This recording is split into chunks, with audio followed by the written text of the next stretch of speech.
Welcome back to Haunted America, where we explore the eerie, unexplained, and sometimes downright otherworldly.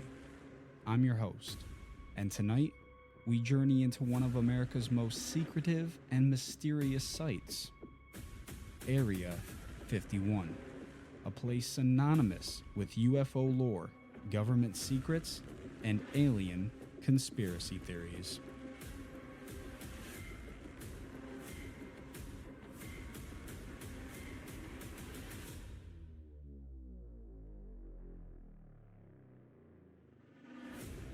Before we kick off the episode, if you guys have any haunted stories, encounters with aliens, anything of that sort, you guys can send us your evidence at hauntedamericapodcast@gmail.com.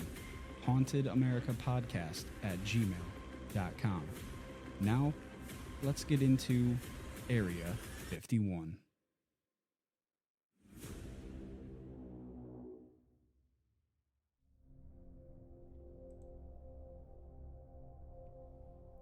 So let's start with the basics. What is Area 51? Contrary to popular belief, it wasn't built for extraterrestrials. At least, not in the way many imagine. Area 51 is a U.S. Air Force facility located at Groom Lake in southern Nevada. For decades, its very existence was unofficial. The government kept it under wraps, maps redacted, silence maintained. On June 25th, 2013, the CIA released declassified documents confirming the base's existence for the first time, naming it, mapping it, and laying bare some of its history. According to those documents, Area 51's primary purpose was the aerial surveillance testing, especially for high-altitude reconnaissance aircraft like the U-2. Over time, it was also used for other secret projects, the Oxcart program, the SR-71 Blackbird, the F-117 stealth fighter, and more. The site even had a nickname. When recruiting workers, engineers called it Paradise Ranch to make it sound more enticing. And now we all know it as Area 51, so ha ha ha.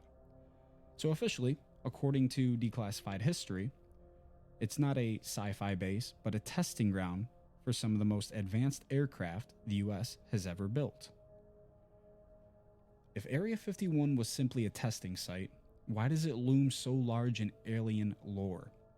Well, this is where reality and conspiracy collide. UFO sightings and the U-2 planes. Declassified CIA reports themselves link many UFO sightings near Groom Lake to the U-2 and Oxcart aircraft. These planes flew at altitudes well over 60,000 feet, heights that in the 1950s and 60s most people thought were impossible for aircraft. So many quote-unquote flying saucers may simply have been people seeing something they didn't understand at the time, a plane like anything else for this time period. Number 2. Bob Lazar's claims. In 1989, a Bob named Robert or Bob Lazar came forward. He claimed he worked on extraterrestrial technology at a secret site he calls S4 near Area 51. According to Lazar, he saw autopsy photos of alien bodies and studied alien propulsion systems. His story exploded in UFO circles, but skeptics strongly challenge his credentials, his education, and his work history. Despite the controversy, Lazar's claims shaped modern Area 51 myths.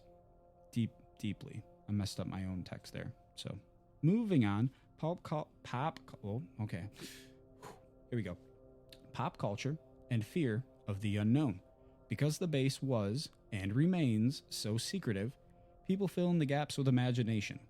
Ancient Aliens, The X-Files, Hollywood movies, and may I add the stupid Area 51 raid that went down a couple years ago, or was supposed to go down a couple years ago. You guys remember that? I don't know. Some of the people that are listening might not even know what I'm talking about. But a couple years ago, there was this weird thing that went on Facebook. There was a big event page planned for it where everybody was gonna Naruto run and storm into Area 51 saying they can't shoot us all or something like that. Anyways, these have all amplified the mystery. And conspiracy tends to grow in a vacuum. The more secret, the more people assume the worst, or something alien.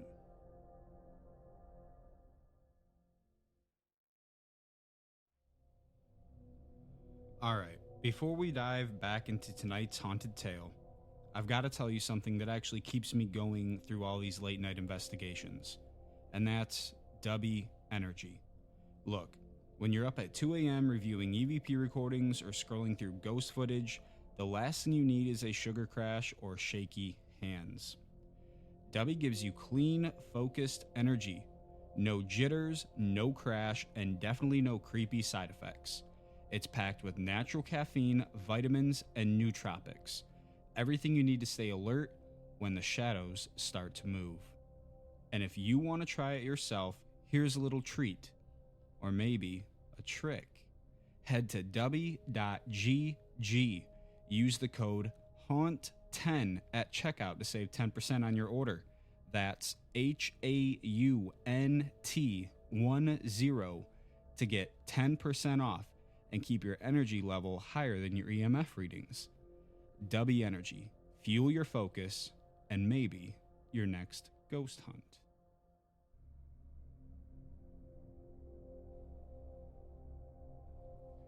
So what does the government officially admit? And where do things diverge into speculation? The CIA's declassified history does not mention aliens, UFO crashes, or alien autopsies. According to the CIA and other sources, the UFO sightings in the area are largely explained by the secret aircraft programs. Some investigative journalists, like Annie Jacobson, suggest that many of the conspiracy theories are perpetuated by disinformation, deliberately seeded to protect real, classified military projects. In fact, more recent reporting suggests a darker twist.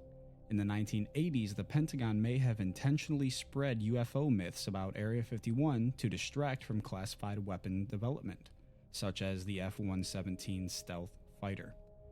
That's not to say everyone is lying, but rather some of the alien lore could be strategic misinformation, whether to mislead foreign intelligence or to protect black budget programs. The rumor served a purpose. Let's highlight a few of the most enduring stories, the ones that keep alien believers coming back. As mentioned before, Bob Lazar.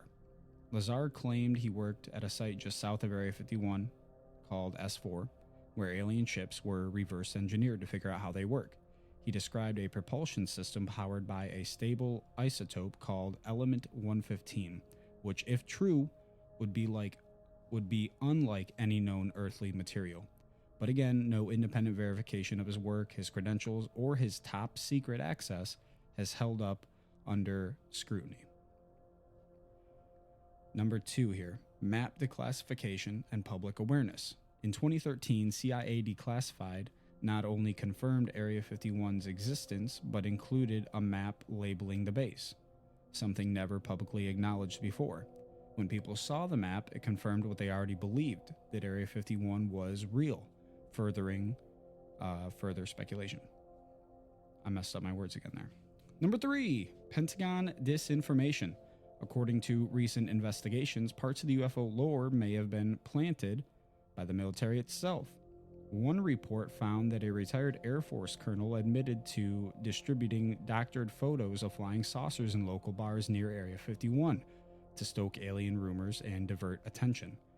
Former recruits also claimed they were briefed on a fake unit called the Yankee Blue, supposedly investigating alien spacecraft. Meanwhile, the All-Domain Anomaly Resolution Office, or AARO, tasked with investigating UFO sightings, did not find concrete proof of alien technology in their 24-25 reports. So why does Area 51 remain such a powerful symbol of alien mystery? A few reasons. Secrecy breeds speculation. The base is heavily guarded, and much of what happens there is still classified. That vacuum makes it a blank canvas for UFO stories. Cultural reconnaissance. Aliens represent the unknown, the other, and the possibility we're not alone. Themes that haunt our collective imagination. Misinformation as a tool. If some UFO stories were seeded intentionally, they become self-sustaining, amplified in books, movies, and online forums, and real national security problems. The fact that the base is used for cover for aircraft testing gives it genuine legitimacy. But that very truth is wrapped in layers of myth. So what's the final word on Area 51 and aliens? The documented, declassified evidence strongly supports one truth. Area 51 has been and continues to be a hub for classified aircraft testing. But what about the alien stories? They're a mix of whistleblower claims, cultural storytelling, possibly deliberate misinformation. Whether any of it is true, well, that's what keeps us looking up at the night sky wondering. Thanks for joining me tonight on Haunted America. If you like this episode, drop us a review, share, follow, and stay tuned, because out there in the darkness, the unknown never sleeps. Have a good night, guys.